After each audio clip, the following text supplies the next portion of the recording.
Hello and welcome to Bounding Into Comics. My name is John Trent. I'm the founder and editor-in-chief at Bounding Into Comics, and today I got a story about a new Star Wars rumor about the High Republic team being furious with Jon Favreau, the Mandalorian, and Luke Skywalker. So this new rumor comes just after the Star Wars The High Republic publishing initiative launched last week.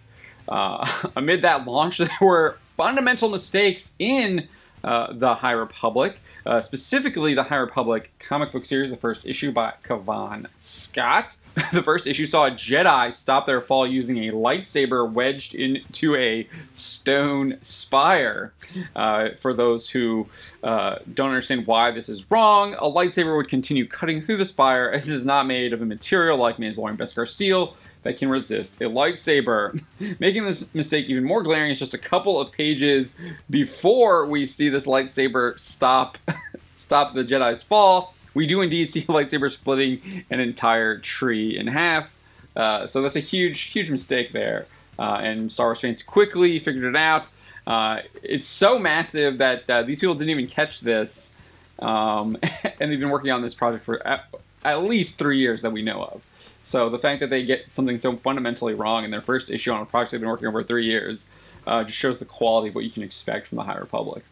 But not only did the issue feature the significant error involving a lightsaber, but it also featured a one-arm Trandoshan, despite Trandoshans having the ability to regenerate limbs. In the canon Star Wars Scum and Villainy book, Imperial Security Bureau agent Andressa Devo explains, quote, Trandoshans are a hardy lot. The preserved jar holds a torn arm from a Trandoshan male, ripped off cleanly by an enraged Wookiee.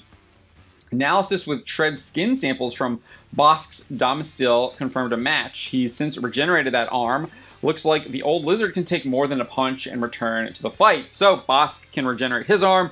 It would make sense that other Trandoshans can regenerate their arms as well. But for some reason, there's a Trandoshan without an arm in the book.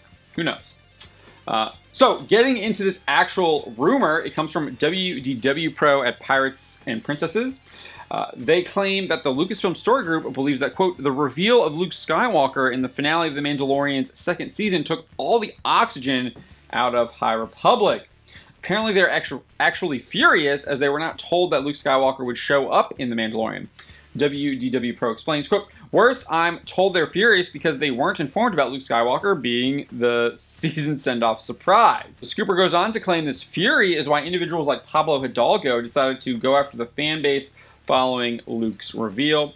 He then makes the bold statement that the Lucasfilm Story Group feels the Luke Skywalker reveal was a betrayal of Kathleen Kennedy because they and Kennedy are not getting credit for anything. WDW Pro then believes that Hidalgo and other Lucasfilm employees going after fans for emotionally reacting to Luke Skywalker's return created, quote, full-blown public display of the two visions at Lucasfilm. So this is a reference to the rumors that there is a civil war brewing inside Lucasfilm over control of Star Wars. In fact, it was WDW Pro who first kind of released those rumors. He claimed at the time that battle was raging between Kathleen Kennedy and Jon Favreau factions, with the Kennedy faction involved in Star Wars Resistance, Star Wars Forces of Destiny, Star Wars Galaxy of Adventure, Solo, and the sequel trilogy. And Favreau's faction at the time appeared to be only working on The Mandalorian, but we've seen that they've kind of expanded. At the Disney Investor Day 2020 presentation, it was revealed that The Mandalorian expanded with Ahsoka and Rangers of the Republic, and then at the end of The Mandalorian Season 2, it was revealed that the Book of Boba Fett is also coming out. So this public display of the alleged civil war from people like Hidalgo has allegedly sparked, quote, meeting and discussions about how to manage the public relations situation. The High Republic people reportedly want Filoni and Favreau, quote, to speak in a complimentary fashion about the High Republic. However, it appears that Disney executives are behind Favreau's vision as they have put money behind The Mandalorian and its spin-off shows. WDW Pro claims, quote, my sources say that Bob Iger's fully behind Jon Favreau. He concludes his scoop stating, quote, keeping Luke Skywalker a secret from almost everyone at Lucasfilm has sent a message loud and clear. Favreau is in charge of The Mandalorian in every spin-off series and film that comes from it. And Favreau is in charge of the only Star Wars fans seem to care about, There are no consultations with Lucasfilm needed in the future. He and Filoni are in the driver's seat. Well, while WDW Pro claims that Favreau and Filoni are in the driver's seat when it comes to The Mandalorian, Kathleen Kennedy is still the president of Lucasfilm. In an excerpt from The Art of Star Wars: The Mandalorian Season 1, shared to social media by Twitter user Stephen Wayne Art, makes it clear that Kennedy was the one who put Favreau and Filoni together to create The Mandalorian. That excerpt reads, on September 25, Jon Favreau replied to Kennedy's email gauging his interest in a live-action TV series. Expressing interest in Mandalorians, subject Filoni also wished to explore further. Favreau and Filoni, sharing a mutual history in Mandalorians from their time on Clone Wars, were reunited by Kennedy to collaborate on the subject in the November 14 meeting at the Kennedy Marshall Company, culminating in the creation of pitch art that same month. The excerpt then adds, Filoni quickly fed sketches of potential moments in the series to Doug Chang's Lucasfilm art department. So I don't really buy this rumor. I think I'm very skeptical of this rumor. Pablo Hidalgo hasn't been attacking fans just over Luke Skywalker. The guy's been attacking fans for a while. Him suddenly going after fans for them reacting to Luke Skywalker is not out of his MO. That's kind of what the guy's been doing for a while. And he's been with Lucasfilm and Star Wars for quite some time.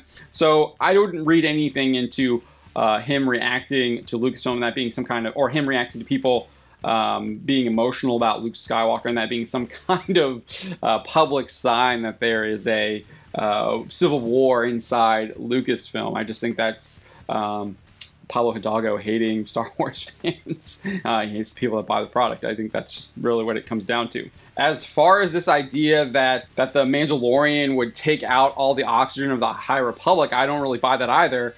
The hype for Star Wars has probably never been higher, so you would want that hype building up. So you would then be like, hey, look, we have other good stories too. Check out this High Republic that we want to do. I think that's kind of how they would be marketing it as well. I think only the idea that a one Star Wars series doing really well would negatively impact another one, that doesn't really make sense to me. Only if you believe in this idea that there are two different visions of Star Wars out there. And I think I've made it perfectly clear that I don't think The Mandalorian is a separate vision from the rest of what we've seen with the sequel trilogy in Star Wars. Yeah, they're not like putting in Admiral Holdo or like telling you to kill the past, but it's all still leading up to the sequel trilogy. There are still fundamental mistakes in The Mandalorian in regards to the lore. They're making continuity errors. With the Darksaber, they're changing continuity repeatedly in The Mandalorian as well. The characters aren't the same from episode to episode. They make different decisions based on just how the writer decides to write it. So The Mandalorian is still the same type of storytelling you get from the sequel trilogy. Don't let anyone else really tell you otherwise. I mean, I think that you can feel emotionally connected to The Mandalorian because they're not in your face insulting you like the sequel trilogy did, but that doesn't mean there aren't issues with The Mandalorian. There still are. So I'm not 100% on board with this rumor. I think there's a lot of room to be skeptical about it, and I think there's a lot of evidence that contradicts this rumor. So let me know what you think. My name is John Trent, and you've been watching Bounding Into Comics. I'll have another video for you tomorrow.